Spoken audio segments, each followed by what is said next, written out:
السلام عليكم ورحمة الله وبركاته أصحابتي غالية channel كشاربو كحران آد بايدين سلامية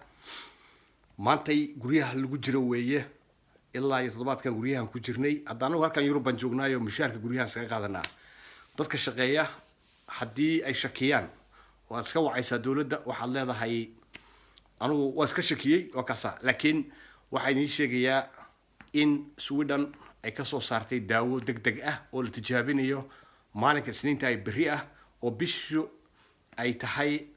29 la tijaabinayo Marso 2020 ilaahay marka nasrigiisa hanoo furo daawooyin insha Allah laga helo guryaha lagu jiro dadka hal qaato talaabooyinka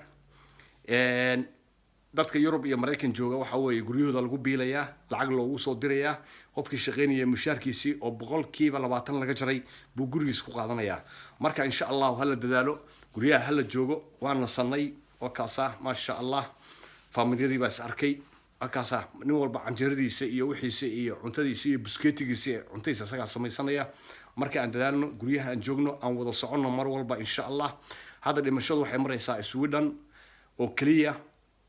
waa wadan waxay ka yirihiin Spain iyo Faransiiska iyo Talyaaniga 117 bay maantay dhimashadu maraysaa Sweden dadka qaada cudurkan waa 3500 Allah naga najeeyo Allah naga qabto waxa weeye waxaanay waxa ka dhasheen fisqi balaayo amarka Ilaahay loo hogaasimo waayay dadkii oo ku badatay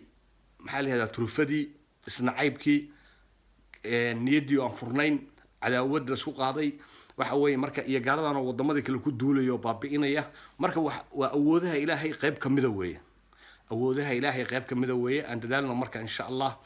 aan soo soconno aan wada soconno Soomaalidana aan isku xirnaano oo aan ogaano meesha wax marayaan gacmahana 4 saac in la dhaqdo oo la dadaalo hal isku dayo insha Allah biidnillaahi kariim waxa weeye yaan la dayarsan yaan cudurkan la dayarsan qatartiisu leeyahay dad badan baa u dhintay dad badan baa hadda u jiifa marka hal la dadaalo guryaha ku jir saaxiibada iyo dadkii ka soo agdhawaanin saaxiibka kaliya leedahay waa familkaagana badbaadi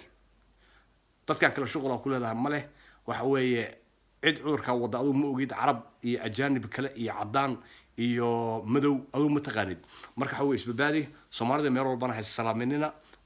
dad walaal oo jecel hal noqdo guryaha la isku soo duceeyo faatixada hal isku soo maro insha Allah biidnillaahi kariim saacad baan wax walba iyo akhbaarta isku loo wadaarsiinaa channelkana subscribe-ka insha Allah saara ku dadaala si aan u socono hawada ila saaxiibka nahay ma sha Allah aad baan islaamiya saaxiibayaal والسلام عليكم ورحمة الله وبركاته وشاربة وركة أوفيشال كسر دواد لنا مركلة إن شاء الله والسلام عليكم ورحمة الله وبركاته